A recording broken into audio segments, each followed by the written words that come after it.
Well, welcome back to the next day. My brisket's been marinating in the refrigerator for overnight. It's now 12:30. I got a little bit of a late start, but it's not a huge brisket, so it won't take that long to bake. I am really reluctant to bake it today because it's going to really heat up my kitchen, but I just want to try it this way. This time, maybe next time I'll do it in the Instant Pot, but I really want to do it the way that I read in the cookbook. So let me show you what it looks like, and also we're going to add, I found this, I'm going to add just maybe like 1 tablespoon, just to give it a little bit of smoky flavor, but not to overdo it. This stuff is very strong. It only takes a little bit, and you don't have to have it if you don't like that taste, but I'm not going to be putting this on the pit, so I decided I'm going to just add a little smoky flavor here. So let me show you. Flip the camera around and let's get started. Now I haven't even looked at it today, and also I took it out of my 13 by 9 metal pan because that's really like my only good 13 by 9 pan that I have. That's metal. I have a bunch of glass ones, but oh, look at that! You can see that Italian dressing all over it. I want to smell it. Oh my goodness, it smells so nice. So I'm not gonna measure it. I'm just gonna put a little bit. Let's measure with the cap. Actually, let's do that because I've made a mistake with this years ago, so I'm very careful when I use liquid smoke.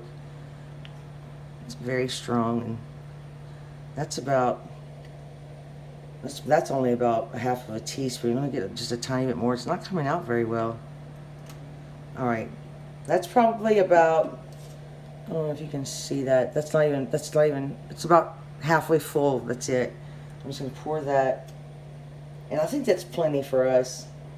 And you'll want to wash your cap out too, by the way. So I'm going to wrap it back up tightly. And I'm just going to put it in the oven. And of course, these metal pans are nice to use sometimes, but I always put another pan under it because these are a little bit weak. So hopefully, and also, I didn't even tell you what I put my oven on, 300. We're going to do it at 300. You can do it at 250, 275, 300. I wouldn't go higher than like 325. If you're cooking it the way I am, because I want to be able to pull it apart. So hopefully I have enough patience. If we don't have enough patience, we'll just take it out and stick it in the Instant Pot. No, I'm gonna try to do it the right this way. So my oven's heating up. You want to take your meat out and let it come to let it take the chill off from the refrigerator before you put it in the oven. It cooks more evenly that way. So anyway, I'll check in a little later and we'll check it together. I have a smaller, I guess you'd call it a brisket roast. I'm going to put my timer on for 2 hours, I think. And anyway, I just wanted to let you know how long I'm going to put it on. Then we'll check it. It's been about 2 hours and 45 minutes, and I just opened it, and I stuck a knife in it. It's not tender the way I want it to be. So I'm going to wrap it back up, and I put the oven to 285. And I don't know if I didn't wrap it tight enough but anyway, I'm going to put it back in the oven for probably a couple more hours because I want it really tender.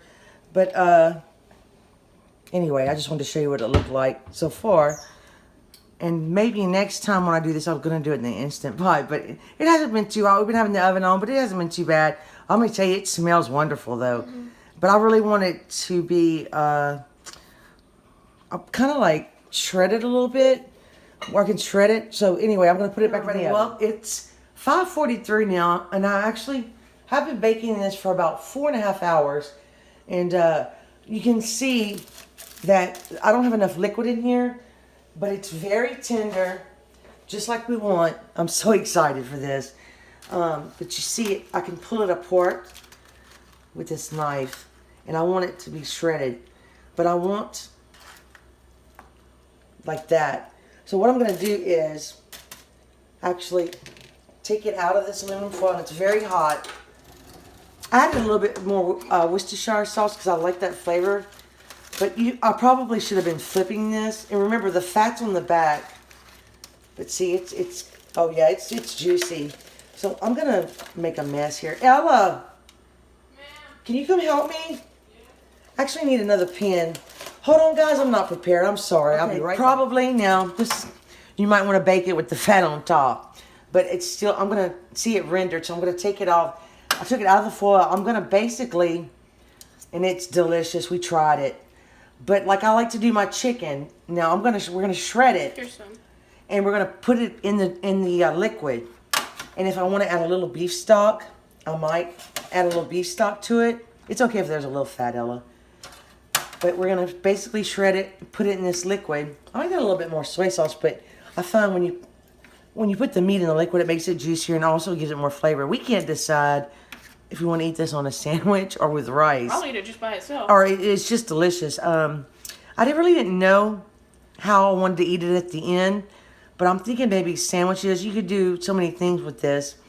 You could put barbecue sauce, but it's just falling apart. Now, I had to be very patient today. You don't see me do a lot of recipes this way because it does require a lot of patience. But I knew that this recipe was delicious, and I had been wanting to try it for years. It's like meat hair. So you can see it's going to be so good. But I almost overbaked it, but it's going to be just fine. And I'm glad I left the fat on there because it made some more liquid. And next time when I make this, I will wrap it a little tighter. I could have wrapped it a little tighter. But, oh, it's so good. You could put onions in here. You could put... So, you know what we might do? We might eat a sandwich today. I might put a little beef stock in here tonight. And maybe eat it with rice. We can't decide. But anyway, we just wanted to show you what we're going to do. I'm going to put a little bit more liquid in here. Probably beef stock and maybe a little bit more soy sauce.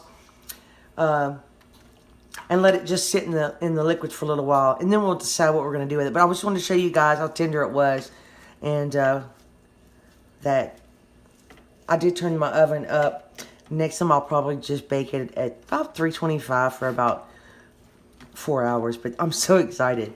So we'll be back, and I hope you try this. I think I'm crazy, but we're going to leave it just like it is. But look what it did. It soaked up all the liquid. So it's all coated with all those good seasonings.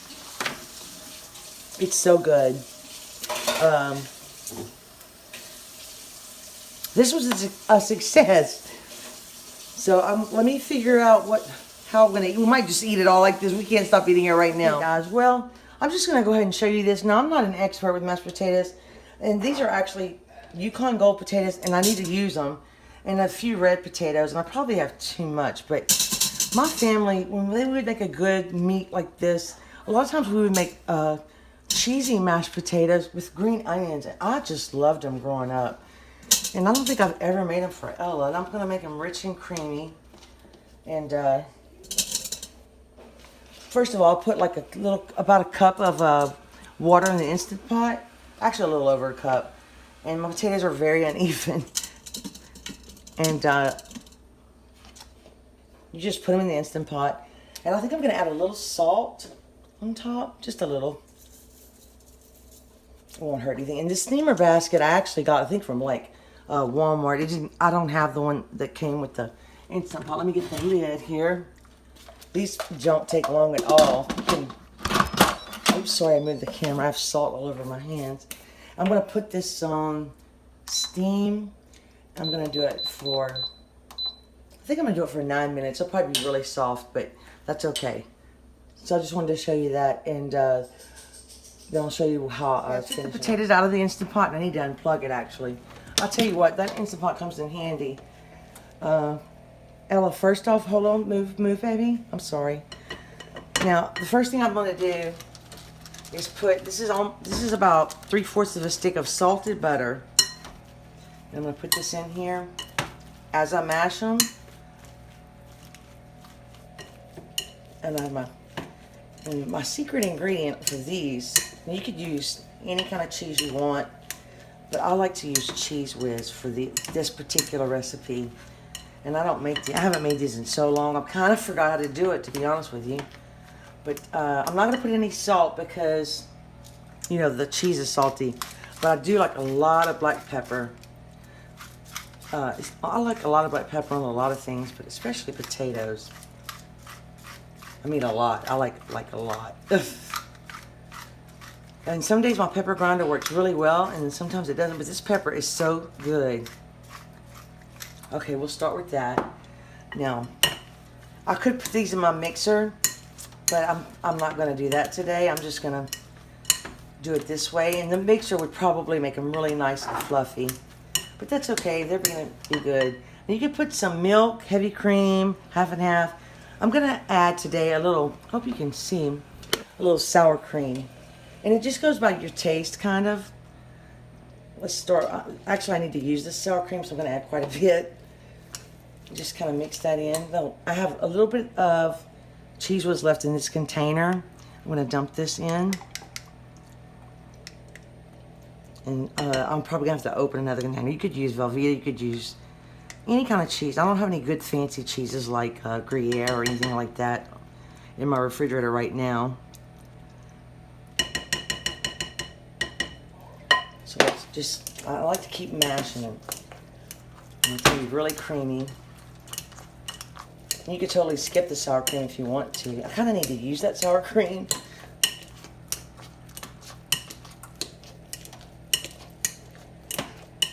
So I'm going to whip them up. And you kind of put the amount of cheese you like. I'm going to add some green onions. I've chopped some fresh green onions. Add a little parsley. Let me get my green onions. I'll be right back. A little bit more pepper, a little bit more cheese whiz, and I didn't melt this one. And I added, I'm gonna add some green onions, but I'm gonna save some of them for the top. You have to have green onions in this. It just adds such a good flavor. You don't have to. I'm just saying that's what we like. I'm just obsessed with them. So let me move this, and I'm gonna. You could add garlic if you want to, onion powder, whatever. They're pretty creamy.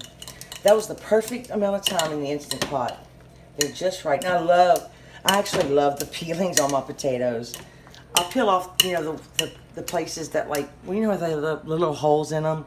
I peel those off. Let me add a couple more of these. And let's try let's try a little bit of bacon bits today, if I can find them. That's good too. It's kind of like I guess you'd kind of call it like a loaded baked potato with these ingredients. No, I can't open it. I need some scissors. I don't want this video to be too long. They call it real bacon bits. And I usually don't add that to these. And basically, I'm going to put these in a baking dish, and I'm going to top it with some very good sharp cheddar. But you do want to taste them and make sure you have enough seasoning, enough cheese. It's all according to your taste. So let me give it a little taste. They're really good. Really good. But I actually think I need a little pinch of salt. Not much, a little pinch, like that. I think they're just right, though. I have been so excited for these. You know what? I hate cleaning when the potato dries up, so we have to put that in the sink. Okay, now, I haven't decided if I like the video tripod like this yet, but I'm going to keep working with it. But if I'm at some weird angles, I apologize. I'm still learning. Let me taste that again. So good. Okay. So, let's just throw them in here. If you can see, just have a little dish right here. And you could also mix some cheddar in with the potatoes. You know, you try to make a small amount, it always ends up growing. Like, it happens to me. I try to make a small amount, and it ends up being too much sometimes, but we will eat these potatoes. You could freeze these as well, I believe. So I'm going to just spread this out. And I'll lick the bowl, don't worry. Oh, you can't even see, I'm so sorry. There. I have my oven on 400 convection. It won't take but a second. But this is my favorite. I think this is my favorite Tillamook cheese. This is going to add a lot of flavor.